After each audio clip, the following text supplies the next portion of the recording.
painted one clip into two of these alien critters, as they call them. And yes, they are mortal, but I got also, as soon as that happened, as I was reloading, I never got the clip into the gun.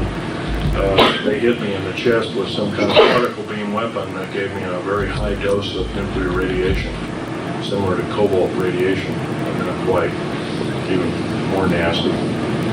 And I was in isolation afterwards for 50 some odd days, 57 days all total, and it took another couple of years to recuperate. Once again, I was in, my body was in a traumatic situation. But here I am talking, so it looks like here we go again. But I've got the scars to prove it. I can verify that they are there. Yeah, so they're there. It's pretty gross. Are there. It's pretty gross, and I don't want to. There are ladies. There's a ladies present here. So let's not raise the shirt here. But they're there. And basically, in talking about alien agenda, we have to also be talking about what occurred over here. This is the Bikini Atoll test. Now here we have an actual extremely large, in quote, mothership right at the point of neutron flash cloud. That's like 2 or 3 10,000ths of a second after the initial blast. And of course, the date of this was 12 July 1946. As we all remember, if we read our history on UFOs and how they started, it wasn't really known. As a matter of fact, after Roswell, we remember that there was a Senate hearing and a House of Representatives hearing, a closed-door session hearing, but a little bit leaked out in the public, and it stated that the government knew nothing about UFOs prior to that time. And these pictures, these different pictures with UFOs actually in the pictures, actually with the original language, show that, I'm sorry about that, actually show that the government lied to the Congress of the United States. They knew full well what was going on at least a year prior. Of course, I believe the Roswell incident was 2nd of July of 1947. This occurred, of course, 2nd of July. I think the earliest A-bomb blast, 12th July, 12 July 1946, almost a full year before they were supposed to know anything. And here we have these streaks, and these are the classic discs that have all been pictured like this. Look like the Top Hat series, as I call it. And of course, they're kind of coal black kind of thing. There's some of them have a radiant, have atomic propulsion systems underneath it. Those streaks have all been confirmed as being just that. They're a Type 3A flying disc. And we have these small white dots. White dots. By the way, these guys here are receding from the ocean, taking the trajectory. They're getting out of there in the worst way. They'll probably not make it because of the radiation factor. But they're exceeding at speeds in excess of 13,000 miles an hour.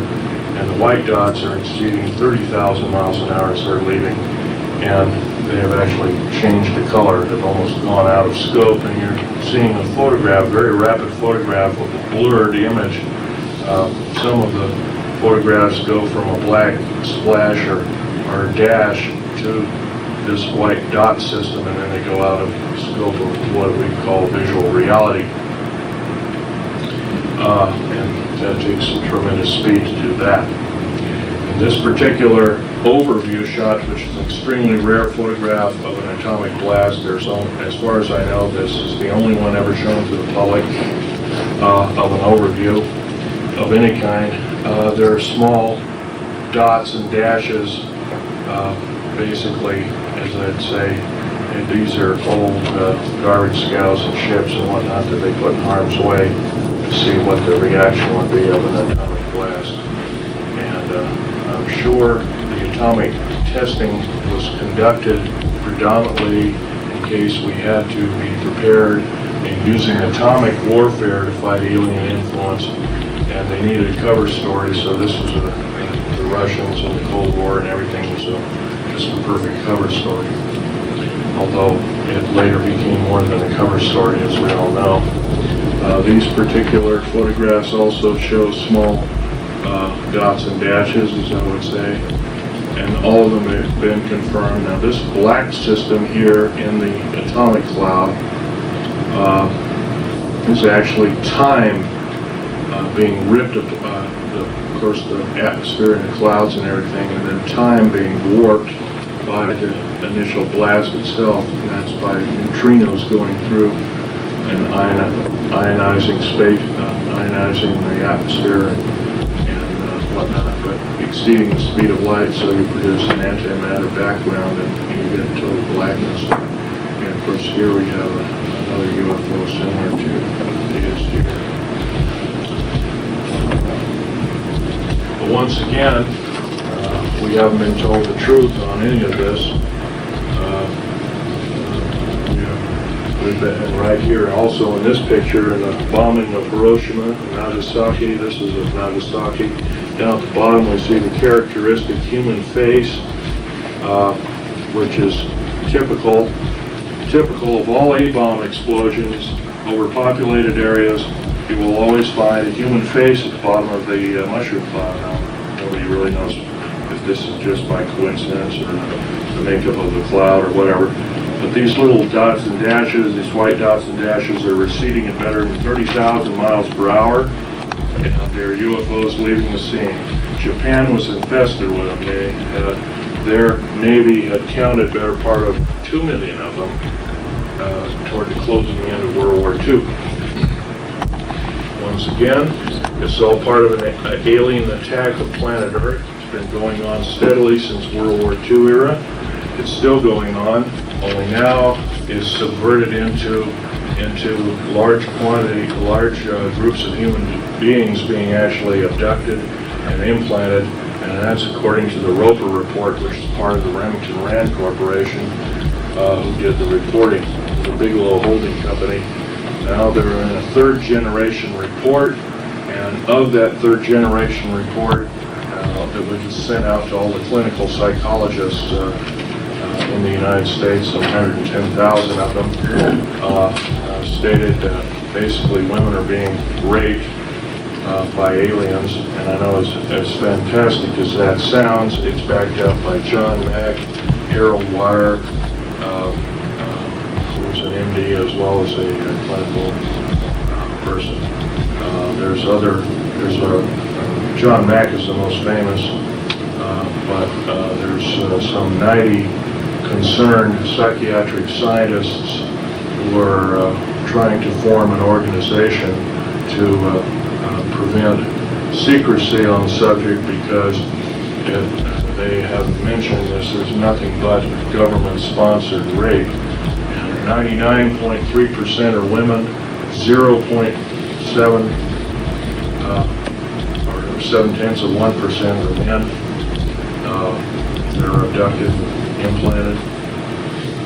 So it's predominantly a female type monitoring system.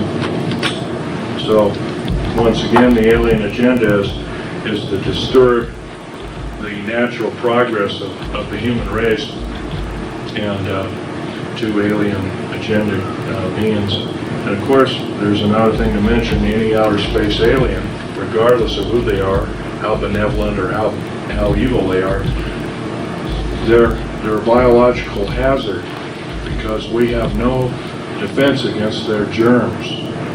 Absolutely none. In fact, they can kill us just by being around. I developed something like jungle rot. I still got it on my feet and on my back, and because of the Dulce, New Mexico thing, I get free hospitalization for the rest of my life. I think I'm a good guinea pig, I guess. But theoretically, that